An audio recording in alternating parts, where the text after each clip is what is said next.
Hi ಎಲ್ಲೋ friends, ಎಲ್ರಿಗೂ ಮಲೆನಾಡು ಅಡುಗೆ ಚಾನೆಲ್ಗೆ ಸ್ವಾಗತ. ಇವತ್ತು ನಾನು ಹೇಳ್ಕೊಡ್ತಿರೋ ರೆಸಿಪಿ ಅವಲಕ್ಕಿ ಚಿತ್ರಾನ್ನ, ಅವಲಕ್ಕಿ ಉಪ್ಪಿಟ್ಟು ಅಂತ ಹೇಳ್ತಾರೆ. ಬನ್ನಿ ನೋಡೋಣ ಇದಕ್ಕೆ ಏನೆಲ್ಲ ಪದಾರ್ಥಗಳು ಬೇಕಾಗುತ್ತೆ ಅಂತ. ನಾನು 1 ಕಪ್ ಗಟ್ಟಿ ಅವಲಕ್ಕಿನ 10 ನಿಮಿಷ ನೆನೆಸಿ ಇಟ್ಕೊಂಡಿದ್ದೀನಿ. 1 ಈರುಳ್ಳಿನ ಚಿಕ್ಕದಾಗಿ ಹೆಚ್ಚಿ ಇಟ್ಕೊಂಡಿದ್ದೀನಿ. ಮತ್ತು ಸ್ವಲ್ಪ ಮೆಣಸಿನ್ಕಾಯಿ, ಕೊತ್ತಂಬರಿ, ಅರಿಶಿನ, ರುಚಿಗೆ ಎಷ್ಟು ಬೇಕೋ ಅಷ್ಟು ಉಪ್ಪು, ಸ್ವಲ್ಪ ಎಣ್ಣೆ, ನಿಂಬೆಹಣ್ಣಿನ ರಸ ಮತ್ತು ಕರಿಬೇವು ಮತ್ತು ಕಡಲೆಬೀಜ. ಈ ಪದಾರ್ಥಗಳನ್ನು ಬಳಸಿ ಗಟ್ಟಿ ಅವಲಕ್ಕಿ ಚಿತ್ರಾನ್ನ ಮಾಡೋಣ.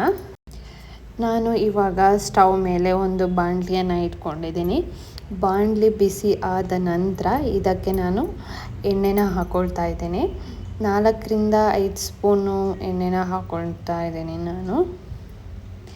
ಎಣ್ಣೆ ಬಿಸಿ ಆದಮೇಲೆ ನಾನು ಇದಕ್ಕೆ ಸಾಸಿವೆನ ಹಾಕ್ಕೊಳ್ತಾ ಇದ್ದೀನಿ.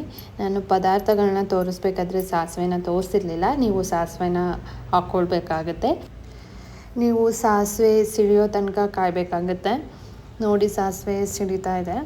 ಸಾಸಿವೆ ಸಿಡ್ದು ಆದಮೇಲೆ ನಾನು ಇದಕ್ಕೆ ಕಡಲೆ ಬೀಜನ ಹಾಕ್ಕೊಳ್ತಾ ಇದ್ದೀನಿ. ಕಡಲೆ ಬೀಜನ ನೀವು 1ರಿಂದ 2 ನಿಮಿಷ ಫ್ರೈ ಮಾಡಬೇಕಾಗುತ್ತೆ. ತೀರಾ ಫ್ರೈ ಮಾಡೋದು ಅವಶ್ಯಕತೆ ಇಲ್ಲ. 1ರಿಂದ 2 ನಿಮಿಷ ಫ್ರೈ ಮಾಡ್ಕೋಬೇಕು ಎಣ್ಣೆಯಲ್ಲಿ. ನೋಡಿ, ಫ್ರೈ ಆಗಿದೆ ಇವಾಗ ಕಡಲೆ ಬೀಜ. ನಾನು ಇವಾಗ ಏನು ಈರುಳ್ಳಿನ ಕಟ್ ಮಾಡಿ ಇಟ್ಕೊಂಡಿರ್ತೀನಿ, ಈರುಳ್ಳಿನ ಹಾಕ್ಕೊಳ್ತಾ ಇದ್ದೀನಿ. ಮತ್ತು ಮೆಣಸಿನ್ಕಾಯಿ ಸಹ ಹಾಕ್ಕೊಳ್ತಾ ಇದ್ದೀನಿ. ನೀವು ಖಾರ ಜಾಸ್ತಿ ತಿನ್ನೋದಾದರೆ ಜಾಸ್ತಿ ಮೆಣಸಿನ್ಕಾಯಿನ ಹಾಕೋಬಹುದು. ನಾನಿಲ್ಲಿ 1 ಮೆಣಸಿನ್ಕಾಯಿನ ಬಳಸಿದ್ದೀನಿ ಅಷ್ಟೇ.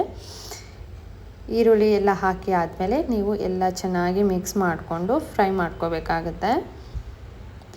ಇವಾಗ ನಾನು ಸ್ವಲ್ಪ ಅರಿಶಿಣನ ಹಾಕ್ಕೊಳ್ತಾ ಇದ್ದೀನಿ. ಅರಿಶಿಣನ ಹಾಕಿ ಮಿಕ್ಸ್ ಮಾಡ್ಕೊಳ್ಳಿ. ಇದು ನೋಡಿ, ಚೆನ್ನಾಗಿ ಮಿಕ್ಸ್ ಮಾಡ್ಕೋಬೇಕಾಗತ್ತೆ ನೀವು ಅರಿಶಿಣನ.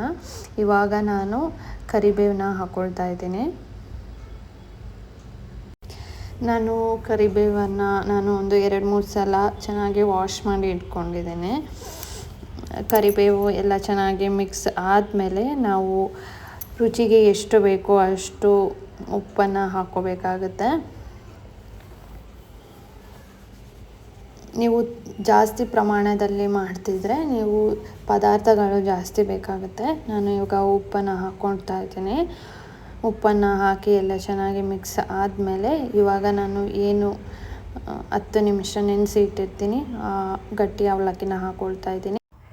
ಅವಲಕ್ಕಿನ ಹಾಕಿ ಆದಮೇಲೆ ನೀವು ಎಲ್ಲ ಚೆನ್ನಾಗಿ ಮಿಕ್ಸ್ ಮಾಡ್ಕೊಳ್ಬೇಕಾಗತ್ತೆ. ನೀವು ಇದು ಬೆಳಗ್ಗೆ ತಿಂಡಿಗೆ ಸಹ ತಿನ್ಬೋದು, ಸಂಜೆ ಸ್ನ್ಯಾಕ್ಸ್ ಥರನೂ ತಿನ್ಬೋದು ಇದನ್ನು. ನಾನು ಇವಾಗ ಏನು ಕೊತ್ತಂಬರಿ ಕಟ್ ಮಾಡಿ ಇಟ್ಕೊಂಡಿರ್ತೀನಿ ಅದನ್ನು ಹಾಕ್ಕೊಳ್ತಾ ಇದ್ದೀನಿ. ಆಮೇಲೆ ಇದಕ್ಕೆ ಸ್ವಲ್ಪ ನಿಂಬೆ ರಸನೂ ಸಹ ನಾನು ಆ್ಯಡ್ ಮಾಡ್ಕೊಳ್ತಾ ಇದ್ದೀನಿ. ಇವಾಗ ಎಲ್ಲ ಚೆನ್ನಾಗಿ ಮಿಕ್ಸ್ ಮಾಡ್ಕೊಳ್ಳಿ. ಏನು ಕೊತ್ತಂಬರಿ ಮತ್ತು ನಿಂಬೆಹಣ್ಣಿನ ರಸ ಹಾಕ್ಕೊಂಡಿರ್ತೀರಲ್ಲ, ಈಗ ಚೆನ್ನಾಗಿ ಮಿಕ್ಸ್ ಮಾಡ್ಕೋಬೇಕು. ನೋಡಿ, 10 ನಿಮಿಷ ಸಾಕು ಅವಲಕ್ಕಿ ಚಿತ್ರಾನ್ನ ಮಾಡೋಕ್ಕೆ. ಇದಕ್ಕೆ ಅವಲಕ್ಕಿ ಉಪ್ಪಿಟ್ಟು ಅಂತ ಸಹ ಹೇಳ್ತಾರೆ. ಸ್ವಲ್ಪ ಪದಾರ್ಥಗಳನ್ನ ಬಳಸಿ ಕಡಿಮೆ ಟೈಮಲ್ಲಿ ನೋಡಿ ರೆಡಿ ಆಯಿತು ಅವಲಕ್ಕಿ ಚಿತ್ರಾನ್ನ.